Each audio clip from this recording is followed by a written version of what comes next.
Hello everyone and welcome back to my channel. In the last video we are looking at API views, but in this video we are going to take a slightly different approach where we are going to look at authentication and how we can be able to test that. There's usually a huge difference between authentication and authorization, which usually confuses a lot of people. But we won't have time to explore the differences between authorization and authentication. But perhaps maybe by the end of this video you'll be able to get a gist of that. So without further ado, let's jump straight into our code. So far so good. Whenever we run Pytest, something is wrong. Okay, it's a misspell. Pytest. Whenever we run Pytest, all our tests are running properly, but there's one key thing that we've not integrated in our app yet, and that is authorization and authentication. And the way we do that, if I open Chrome, and forgive me, I'm sure it's going to open all these pages. So if we go to, I'm going to open a new page, and if I just Google DRF authentication, click on the first thing. I'm also going to come here to django-rest-framework documentation, and if I click on installation, you will find that when we did installation, I believe in the second video of this series, we added the REST framework in install apps.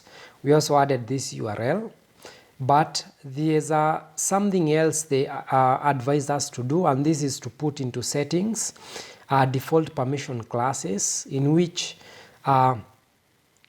this is a default one that we are supposed to put, and there's, I believe, another one for authentication. So if we come to the authentication, yes, there's these settings that we are supposed to put inside our settings file, and you will find that in every Django project you work with, whether it's your repository or somebody else's work, there's always going to be some default Django REST framework settings that are put in our settings file. So for this case, because you are testing for authentication, I'm going to copy this.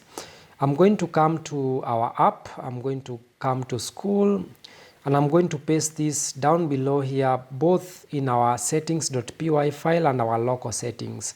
Again, our local settings is going to come very in handy in one of the videos where we are going to look at continuous integration.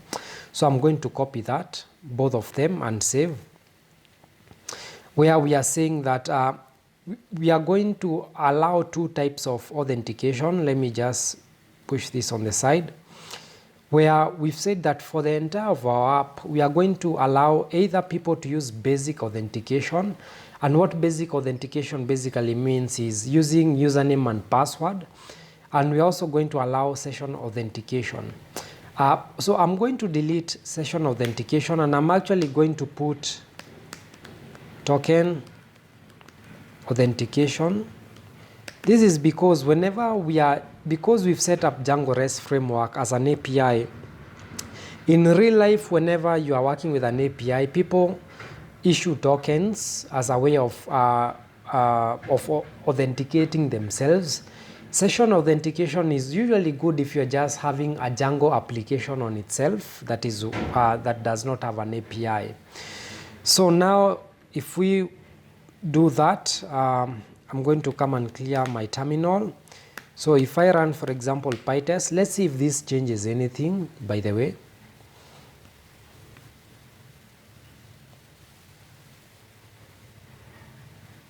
Okay, so we have one assertion error in the test student detail works, and that was working well last time. So let's go to our tests. Apologies, and let's look at student detail. I'm just going to search this.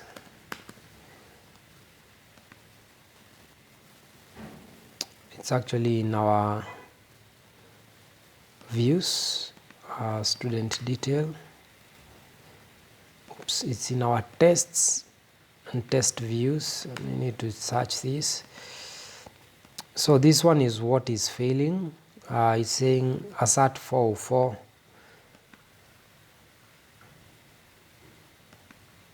test student detail works. It's this one saying it's getting a 404 is not equals to 200, so something is definitely going badly there. So for now I'm just going to ignore that, and I'm going, in the interest of time, I'm going to do that in the next video. But so far we've added the settings for authentication. I'm going to come back and also add these settings for permission because you are going to add these two. So I'm just going on top of here, going to paste that and put a comma like so. I'm going to deactivate my virtual environment, and I'm going to activate it again. Clear. And I'm going to run Pytest.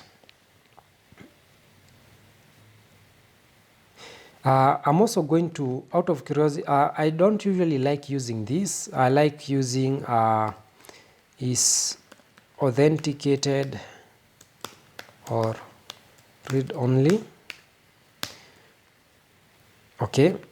Again, don't worry too much about what this means. Basically, I'm saying for each view that we write, I want the default permission to be that person is either authenticated, either they have to be a read only.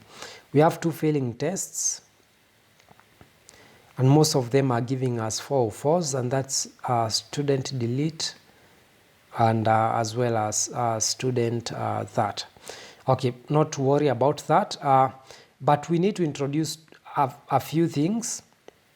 So when we come to authentication documentation, is telling us that authentication is the mechanism of associating an incoming request with a set of identifying credentials.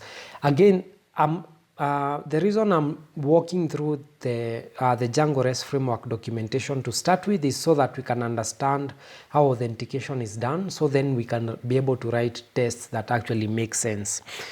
So one of the things that we are supposed to do in our views, in every view we write, we are supposed to have such an authentication class and a permission classes. So I'm going to copy these two. And this is, you can see that this is something that we were not doing previously. So for example, if I come to our view, you can see that we're only having the serializer class, model, and query set, but we are not having permission class or authentication classes.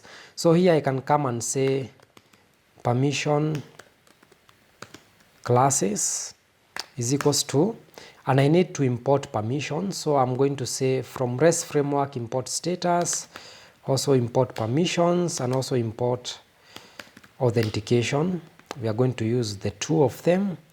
So right now we are just doing this in the classroom API view.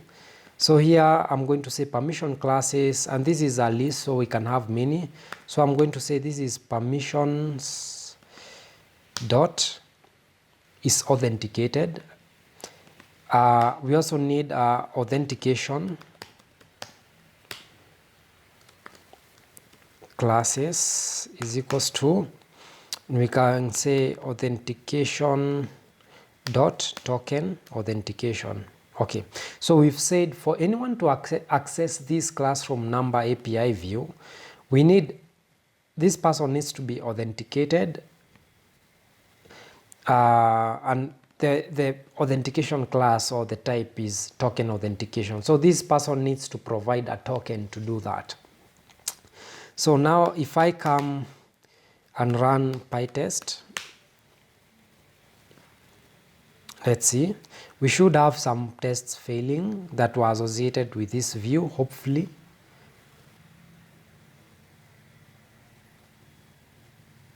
Yeah, so we have now 3 failing tests. So the one I'm looking for is this test classroom query set works, which is the test. If I come to the views, FQS, yes, this is the test that was testing what we've just changed, the classroom number. And you can see it's saying that assert 401 is not equals to 202. A 401 error, I can Google that, it's usually an authentication error. So it's saying The 401 unauthorized error is a HTTP response status code indicating that the request is sent by a client that could not be authenticated. So we can see out of the bat that now our tests are failing, which is good because we've said for anyone to access this view, if you want to know the number of classrooms with a certain number of students, then this is the test we wrote. You must be authenticated and you must provide a token. Perfect. So we are going just to work on this one example, and if that works, then all of the rest will work. So, but how do we make sure that a person is authenticated and has the token? So there's two ways. If we come back to the documentation here and we come to token authentication, just here on the left, the django-rest-framework documentation tells us to add this in our installed apps. So I'm going to come back here, and in our local settings, I'm going to add that, as well as in the main settings.py file. I'm going to add that and save. Need to close some of these tabs like so. So we've added that. Then we are supposed to migrate. So I'm going to come here and do python manage.py migrate. As that migrates, you are going to see that is going to apply auth token migrations. So that works. And it's also giving us here a method of getting the token. So it's telling us if we import REST framework auth token, we import token. And if we can create a token by doing token.objects.create, then we pass in a user, which you can create the user, then you can be able to print the token.key, and you are going to get something like this. So this is one of the ways in which you can be able to get a token, and is, in my opinion, the easier one. I'm going to show you two ways of getting the token. So here I can just copy what they've given me, and I'll come to our tests. So what we are going to do here on top is I can pass I can just import from REST framework auth token .models import token. Then I need a user, so I can come and say here our user, because remember, at the end of the day, whoever will be creating a classroom in our app, whether through the admin or through whatever, must be a user. So it's just that we are skipping that step. So we can say our user is equals to user.objects.create. I believe so. And we can say username. So for us to create a user in Django, you need two fields, and we need to import user. So just here I can say from Django is it auth dot models, no, django.contrib.auth, sorry. So this is django.contrib.auth import, I don't know if the user is here. Is it get user model, like so, and we can say then user is equals to get user model. So this is a new way of getting the user instance that is generated by Django, and I know it's a bit confusing, so, and this needs to be just like that. I know this is confusing, but this is the default way of getting a user from Django. There's another way where you can say, I think, from django.contrib.auth.something import user, but this is the better way of doing it. So we can say here, so now we've imported this user and we need a username, and here we can say test user or whatever you can call him, and we also need a password to create a user, and we can say password is ABCDE. Perfect. So here we can pass the user as our user, and what we can do is we can actually print, and we can say print token. and here I can say token. It's telling us we need to print token.key. Oops, sorry about that. So print token.key. Let's actually see if this one is going to work. So what I'm going to do on the right is Pytest -k and we say QS works. Oops, there's no test like that. Yeah, because I misspelled here, it's supposed to be QS works. Okay.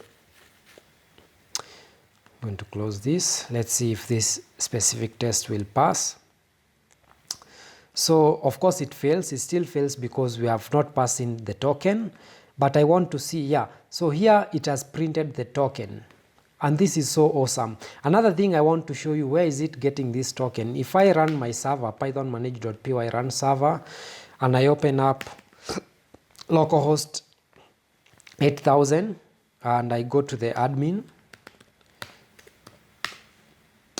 you'll find that there's a field that was created when we did our migrations called tokens, and I can add a token where I can add a user. Let's say if I add this user and I save and continue editing, now I can get this token that has been created. And if I come back, you'll see this is the token and this is the user. And that is the same process what we've done here, where we've created a user first, and then we've passed in that user to the token class that has then generated the token.key.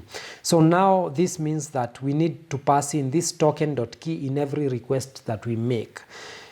One of the ways you can do that is that in this response here, you can pass in the token. But again, when we are doing multiple tests, this becomes quite, it becomes quite repetitive, because if you have like 15 or 100 tests, you need to pass in all the time. So an easier way of passing in the test, of passing in the token is using this self.client. Remember we had initialized this client that is doing all these API calls when we do self.client.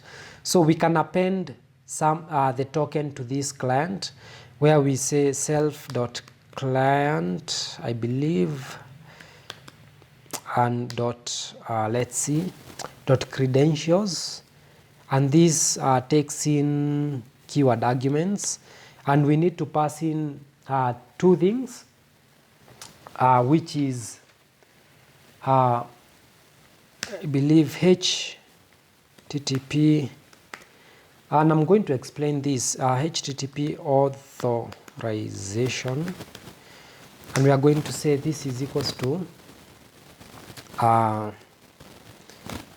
token, this needs to be small like that, plus self dot, I believe we need token.key. So this one needs to be self.token, and we can say self.ourUser, so that here it becomes self.ourUser, so that we can reuse this in other places. So basically what you are doing here is, if you've been using HTTP headers, for example in a front end, you realize that whenever you are, and this needs to have a space here, token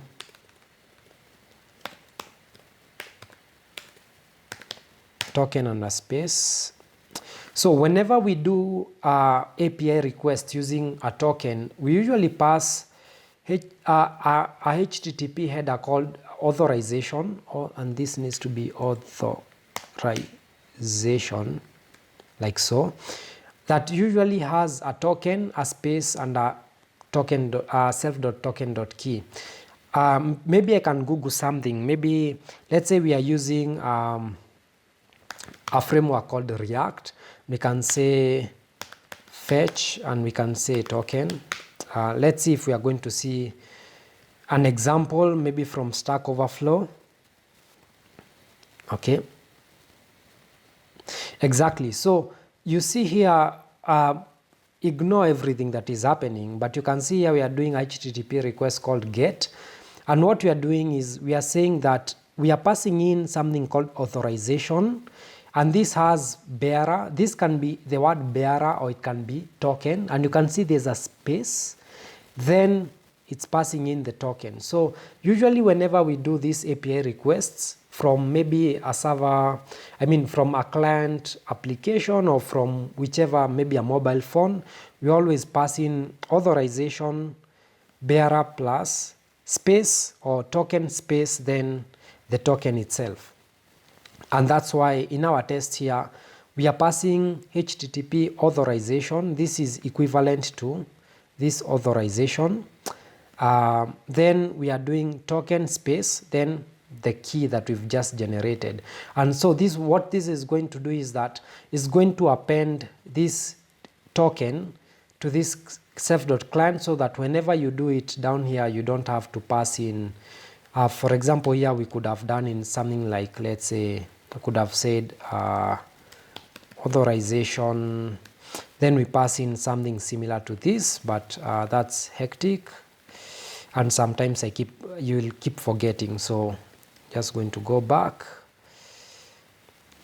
Yes, so now let's try to, I'm going to close this. Let's try to run this. Oops, wrong. We need to run the Pytest command.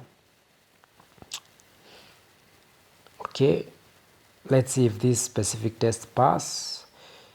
It's giving us name token is not defined, and it's because if this print statement, we need to say self.token.key. Okay, run the test again. Yes, and our pass now, our test now passes because we've passed in the correct authentication. Again, for these use cases, for this specific test, I'm using a token. You can use the same and pass in, and instead of, remember in our settings.py, we've said we can either use a username and password, and it will follow the same. So if you wanted to pass in to use username and password instead of a token, here of course you'll come and say authentication is basic authentication, not basic, this is supposed to be basic authentication. Then what you are going to do is that in your tests, instead of passing token then the token.key, you are going to pass in the username and password. So this is I'm just going to write here, this is method 1. So there's a second method which I'm going to try. I've not tested this in a very long time, but I hope it works. So the second method, instead of getting tokens through this method, is that if you come to the documentation, you'll find that, where is it? Authentication. You'll find that after running migrations, there's a URL, auth token. Let's see. Yes, so there's a URL that when using token authentication, that if you write this URL and you post your username and password to this URL, is going to give you the token.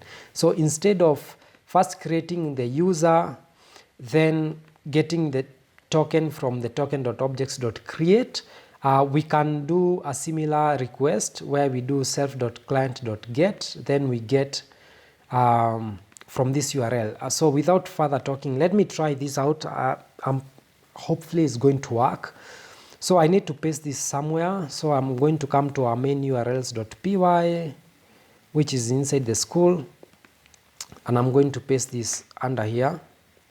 Okay, we also need to import a few things. We need to, from rest-framework.views, import that. I'm going to paste this here. Okay, so this one needs to be repath, like so. So this means whenever we come to this URL, I'm going to copy this and I'm going to run my server. So this means whenever I come to localhost, then I go to that URL. It's saying get is not allowed because we need to post some data to it. I'm going to open something called Postman, and bear with me, it's not a must that you have Postman, but I just want to illustrate something. As that opens, I'm going to go back to the documentation here quickly. Open up. I'm going to close all these tabs. We don't need them. We don't need that one. We don't need that one. So it's saying if we pass in a JSON response with valid username and password, we are supposed to get in the token. So I'm going to come to Postman. I'm going to create a new collection here. I'm going to call it Pytest series. And inside this Pytest series, I'm going to come and create a new request. I'm going to say it's a post request. This is going to be in localhost 8000 and it's /that 8000/that. It's a post request. We need a body, and in this body it needs to be raw, and we say JSON. Again, just bear with me. And here we need to pass in username, and I'm going to say username is Geoff, and I'm going to pass in password. Actually, for this I'm going to create a new I'm going to create a new user here so that you don't or let me just use you remember in one of the videos I had done create super user, so I'm going to type in my password here like so. Then I'm going to close this off. So then what I'm going to do is I'm going to click send, and if I scroll down, okay, it's saying we don't have any response. It's saying you're accessing the development server over HTTPS, but it only supports HTTP. Okay, let me go back to this. We need to make this HTTP on the header. That's a typo. Okay, and now you can see that I've received this JSON response. And so what we can do is, again, this is a method in which this is what will be mainly be used. This is I would say this is a normal workflow of what your app will be using if you're interfacing maybe your backend to a mobile app or a front end. So what we can do is to replicate that, and the way we can do that is using what we've been doing here. So I'm first going to copy this. This is the result we've gotten. So I'm just going to copy that so that we can work with that. I'm going to tab this in. So what I can do is I can come here and say URL. I'm going to say self dot maybe token URL. You can call it whatever you want. Is equals to we can say is come back here is /that. Okay. Then remember here we didn't give it a namespace, so we can try with this. So, and if you want to be explicit, you can say localhost 8000. So then what we can do is we can say response is equals to self.client.get this, but this is actually post, and we need data, and here we can pass in the username and password. So we can say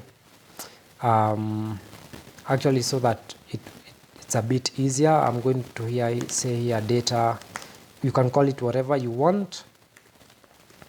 I'll say username, and in this, because we are testing, we had already created this user. Remember here we've in this method 1 we had said username is equals to test user, and this is this.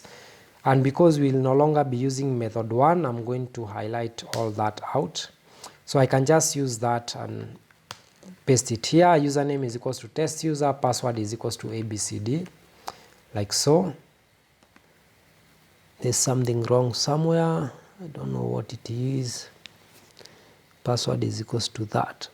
Oh, this needs to be a colon, this needs to be a colon. Okay, so let's finish this quickly. So that means whenever we do self.client.get, let me see if we've done self.client.post. Yes, so whenever we did self.client.post, data is equals to input data. So similarly here we are going to say self.client.get, then we are going to say data. So let me just make this user data so that is not confusing. We say data is equals to user data. I'm going to print here the response, and I'm going to call it response. Of course this test is, and I need to spell correctly, and of course I expect this test to fail. I expect it to fail. So if I run Pytest QS works, I expect this to fail. Okay, name username is not defined. Oh, this needs to be a string and this needs to be a string. Sorry about that. It's because you are passing it as a dictionary, so it's key value. And this one needs to be self.token URL. Okay, I know it's going to fail, self.token URL. Okay, let's run this test again. I expect it to fail with a 401. Come on, failed. Yes, it's a 401. It gave us a 401. It was, and I mean we got a 401 and we were expecting a 202. But if we come here and look at response, we get is a HTTP response not found. Status code is equals to that. So how do we get the token from this response? So let me try and get response.data to see if it's going to be there. Again, run the test. Remember in the previous tests, we are always doing, whenever you get response, you get response.json. It's actually response.json, not response.data. Or you can do response.data. Let's see if that is going to work. Again, I've not actually done this in quite a while. So when we've done, why is that? Attribute has no attribute data, so there's no response.data. Let's try response.json. I hope that one works. Okay, I expect the test to fail again because we've not passed in the token. So it's telling us content type header is text HTML.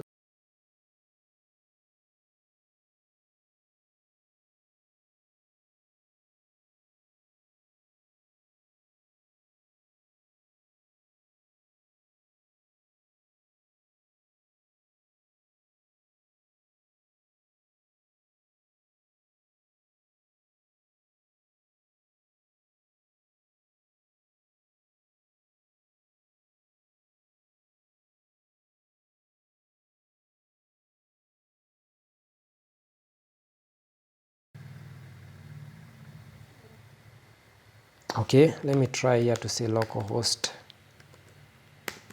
8000. Oh, maybe is this correct? Okay, first of all, the URL is all wrong because it had that thing. Okay, let's.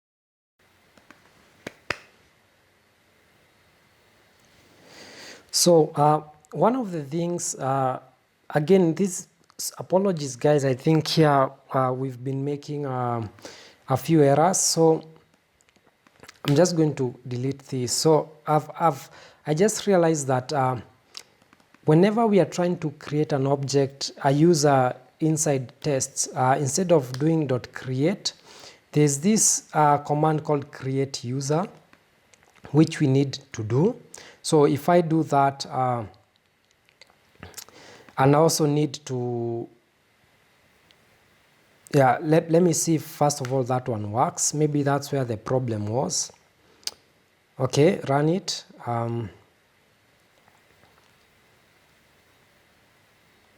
Yes, and now our test is passing. Again, it was just this small problem where you need to do create user instead of just, you know, saying .objects.create. And now our response.data, it's coming to, actually let me just first make this fail so that you can see where I'm coming from. So the error was just here in the create user. So if this test fails, again our response.data is going to be what we listed here, which is this. It's a token with that, which is a dictionary, and the way we get that, of course, we'll say is response.data, then we get in the token, then we pass in the normal way. So again, the main problem was just here. So this is how you can enforce. This is method 2. So actually let me just make this big. I can just copy this so that we make sure that your response.data is that. And instead of using this, what I'm going to do is cut that, and I'm going to make this to be a comment. Oops, sorry, 3. So personally, I prefer using method 2 because with method 2, at least you are constantly testing the URL that you'll be using in production to generate tokens. So if this URL ever fails, at least your test will fail. Method number 1 is okay, is the simplistic one, but you will never get an error here if you change perhaps a URL or other parameters for you to generate your token. So always go with method number 2, which is what I advocate. Again, apologies guys, this video has been a bit long, but I hope now you've seen how to test authentication. One of the other ways in which perhaps you can test if URLs that do, here we had views, and we said, for example, this view is having you must be authenticated or and have token authentication. So for the other passing tests, one of the ways you can do is actually make a separate class. You can call it, for example, test unauthenticated routes, and you can have tests for that. But I think this one we've just done is comprehensive, and you can again adopt it to test your own other custom functions. Again, if you're finding me for the first time, please make sure to subscribe to my channel.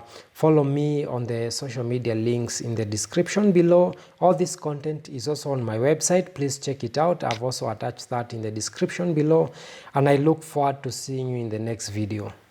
Bye.